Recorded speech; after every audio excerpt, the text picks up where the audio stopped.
सभी साथियों को नमस्कार। आज हम लोग समझने की कोशिश करेंगे कि उपचुनाव क्यों होते हैं, या फिर हम बुक की भाषा में बात करें तो संसद में जो स्थान रिक्त क्यों होते हैं, संसद में रिक्त स्थान क्यों हो जाते हैं। तो हम समय की ना ज़्यादा बर्बादी करते हुए दोस्तों स्टार्ट करने की कोशिश करते हैं अपने इस एक बहुत बढ़िया और बहुत ही इंटरेस्टिंग टॉपिक को इंटरेस्टिंग तरीके के साथ। दोस्तों सबसे पहले हम इसके देखो कई रीजन होते हैं। हम सबसे पहला रीजन है वो है कि दोहरी सदस्यता।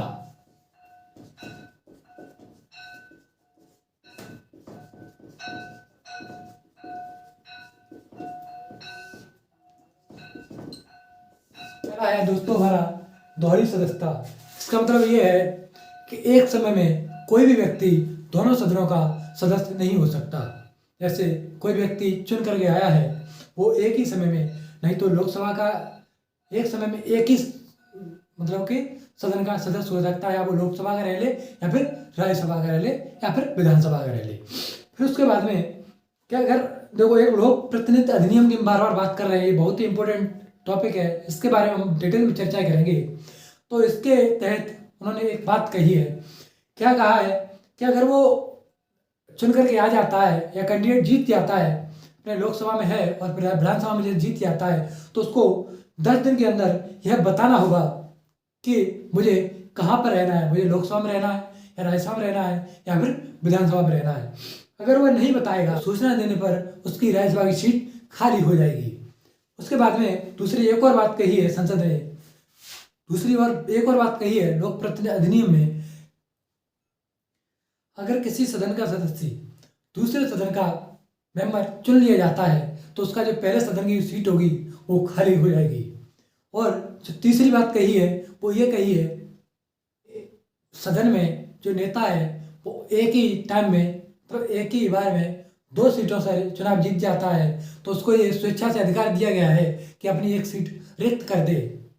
अब हम डिटेल में थोड़ा समझने की इसको कोशिश करते हैं। हमारी क्या कही गई थी कि दोहरी सदस्यता के बारे में। तो दोहरी सदस्यता का इसका मतलब ये है यहाँ पे कि जो लोकसभा का जो मेंबर है, जो कैंडिडेट ऑफ लोकसभा या राज्यसभा का है, तो एक बार में या लोकसभा का मेंबर रह पाएगा या राज्यसभा का मेंबर रह पाएगा, एक बार में एक ही सीट पर रह सकता है। इनमें से एक ही सीट पर रह पाएगा, या लोकसभा रह ले या राज्यसभा रह ले या फिर राज्यसभा रह ले और राज्यसभा रहे लोकसभा रह ले। उसके बाद में उन्होंने एक बात कही थी, लोक प्रतिनिधित्व अधिनियम 1951 के तहत, ये बहुत ही महत्वपूर्ण अधिनियम है दोस्तों, इस पर हम डिटेल में चर्चा करेंगे आने वाली वीडियो में। तो इसमें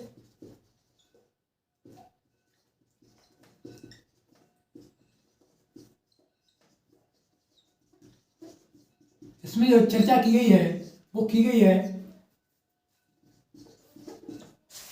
वो चर्चा की गई है कि अगर आपका एक मान लो सपोज दैट कि आप लोकसभा के मेंबर बन जाते हैं और राज्यसभा के मेंबर बन जाते हैं, तो उसके बाद में आपको 10 दिन के अंदर यह बताना होगा, 10 दिन के अंदर यह बताना होगा कि आप किस सीट में रहना चाहते हैं, लोकसभा रहना चाहते हैं या फिर राज्यसभा में रहना चाहते हैं। अगर आप ये नहीं बताते हैं तो आपकी राज्यसभा की सीट वो हो जाएगी क्या, वैकेंट हो जाएगी। अगर आप नहीं बताएंगे तो आपकी राज्यसभा की सीट वैकेंट हो जाएगी, ठीक है, खाली हो जाएगी। उसके बाद में साथियों जो दूसरी एक और बात कही गई है वो ये कही गई है, अगर किसी सदन का सदस्य, जैसे कोई मेंबर है, डायरेक्टर साहब हो, आप पहले किसी सदन के सदस्य थे और फिर दूसरे सदन के सदस्य चुन लिए जाते हो, तो आपको पहली सीट जो है, पहली वाली सीट आपकी खाली हो जाएगी।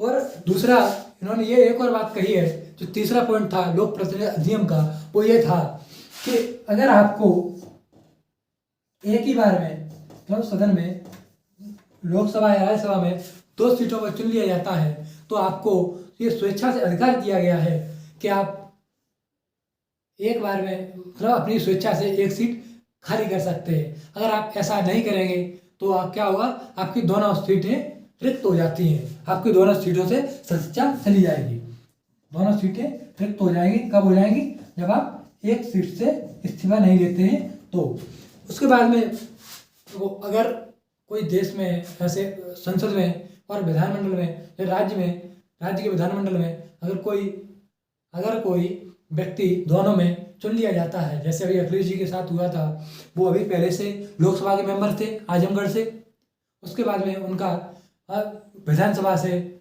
यूपी की जो विधानसभा मैनपुरी की जो सीट है वहाँ से वो जीत गए, विधायक बन गए। वो सीट खाली हो गई थी तो उस पर उपचुनाव हुए तो वो जीत गए। तो उसके बाद में क्या हुआ कि उन्होंने 14 दिन के अंदर उन्हें बताना होता है कि आपको कौन सी सीट पर मतलब कौन सी सीट पर रहना है, लोकसभा में रहना है या विधानसभा। अगर वो नहीं बताते हैं तो 14 दिन के अंदर दोस्तों विधानमंडल की जो सीट है, हमारी जो राज्यसभा की सीट होगी, राज्य की जो विधानमंडल की सीट होगी वो 14 दिन के अंदर आपकी रिक्त हो जाएगी और उसकी सदस्यता खत्म हो जाती है। और जो रहता है वो उसके ऊपर ये है दोस्तों साथियों, रहता ये है कि आप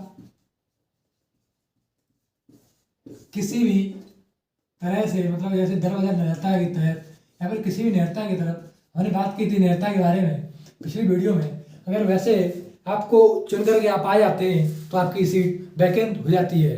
अगर आपको निरंता के बारे में देखना है तो हमारी पिछली वीडियो है, उसको आप प्ले लिस्ट में जाकर के चेक कर सकते हैं। उसके बाद में बात करते हैं हम पद त्याग की, कि देखो सीट वैकेंट होने का एक और सीधा सा मतलब है पद त्याग। पद त्याग कब होगा? कैंडिडेट है तो किसी तरह से वो दो जगह पे जब चुन लिया जाता है तो एक सीट को पद त्याग कर देता है। पद त्याग करने की वजह से वो सीट खाली हो जाती है। उसके बाद देखो उसका जो पद किसको देगा त्याग करने के लिए? वो लोकसभा में देगा अध्यक्ष को और राज्यसभा में देगा वो सभापति को। वो बात अलग है कि स्वीकार किया जाता है ना किया जाता है। अगर किया जाएगा स्वीकार तो उसकी सीट रिक्त हो जाएगी तो हमें उपचुनाव कराना पड़ेगा। उसके बाद में दोस्तों 60 दिन के अंदर 60 दिन तक अगर हम किसी भी लोकसभा या राज्यसभा में हम मतलब कि एब्सेंट रहते हैं, एब्सेंट रहेंगे तो वो सीट और हम जो जरूरी मीटिंग होती हैं उन मीटिंग में हम पार्टिसिपेट नहीं करते हैं, बैठते नहीं हैं तो उनकी सीट रिक्त घोषित कर दी जाती है। जैसे सपोज अब वो 60 दिन का क्यों टाइम लेगा? कौन चाहता है कि लोकसभा या राज्यसभा की सीट में खाली हुई या सदस्यता खत्म करूँ? मैटर ये है यहाँ पे मतलब कि किसी कारणवश आपकी मतलब कि किसी कारणवश जो वह सदन का नेता था, जो सदन का सदस्य था, उसकी मृत्यु हो जाती है तो उसको वो तो 60 दिन तक रिएंट नहीं रह पाएगा क्योंकि उसकी मृत्यु तो आज हो गई। 60 दिन करो या 80 दिन करो या 10 दिन करो, तो इस कारण से दोस्तों उसकी सीट जो है वो खाली हो जाती है। उसके बारे में हम और कुछ थोड़ी बहुत परिस्थिति देखते हैं, अनुपस्थिति देखते हैं। उसका ये है कि जो चुनाव है वो तो एक तरह कह सकते हैं रेयर केस है कि जो चुनाव है वो अशून्य घोषित कर दिया जाता है। तो क्या मतलब कि इलीगल घोषित कर दिया जाता है तो उसकी जो सीट है वो खाली हो जाएगी।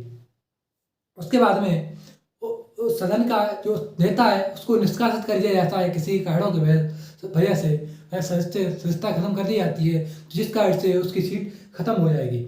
उसके बाद में वो जो मेंबर है, जैसे आप मेंबर हो, आप मेंबर थे, मेंबर ऑफ पार्लियामेंट थे, आप राष्ट्रपति या उपराष्ट्रपति के लिए चुन लिए गए तो क्या होगा कि आपकी सीट जो है वो वैकेंट हो जाएगी क्योंकि आप तो राष्ट्रपति या उपराष्ट्रपति के मेंबर बन चुके हैं। राष्ट्रपति उपराष्ट्रपति या राज्यपाल, किसी राज्य के राज्यपाल बन चुके हैं तो आपकी जो सीट है वो वैकेंट हो जाएगी तो वहाँ पे उपचुनाव कराना पड़ेगा। इसमें जो लोक प्रतिनिधि अधिनियम में जो शून्य करार दिया जाता है, इसमें आप कोर्ट में जाकर के अपने उच्चतम न्यायालय में जाकर के मतलब जो तुम्हें सीट तुम्हारी खाली की गई है किसी भी तरह से तो आप उस वहाँ पे जाके याचिका दायर कर सकते हो मेरी सीट क्यों खाली की गई है, तो उसका उनको जवाब देना पड़ेगा। ठीक है साथ ही अब छोटी सी हम बात और कर लेते हैं शपथ के बारे में। मतलब जब हम कैंडिडेट चुन के चले जाते हैं अपने मेंबर ऑफ पार्लियामेंट में तो उसके बाद में हमें शपथ लेना जरूरी क्यों है और क्या क्या शपथ लेनी पड़ती है। सबसे पहली बात तो ये आती है दोस्तों कि शपथ दिलाता कौन है।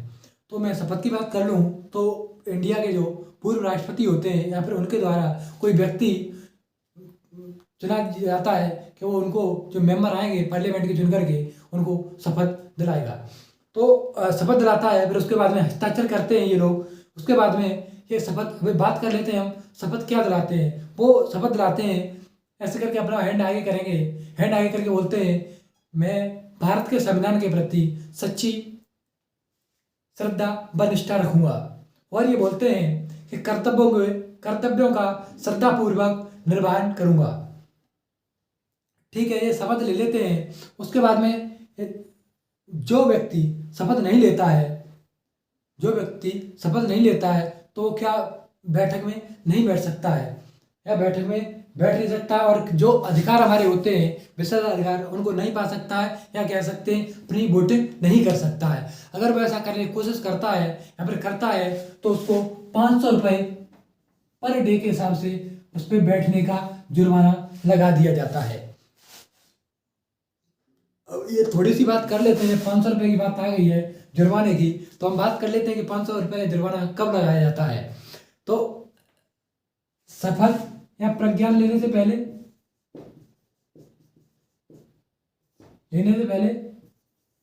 दूसरा होता है किसी को अर्हता के तहत उसको चुन के आना नहीं था और वो चुन करके आ जाता है तो उसको 500 रुपये इलेक्ट किया जाता है। या फिर जो हमारा संसद की जो प्रोसेस है, मतलब कि जो इलेक्ट होकर मेंबर आते हैं उनको बिना प्रोसेस को पूरा किए वो आकर के सीधा संसद में बैठ जाता है होशियार बन के, तो उसको 500 रुपये जुर्माना देना पड़ेगा पर डे के हिसाब से।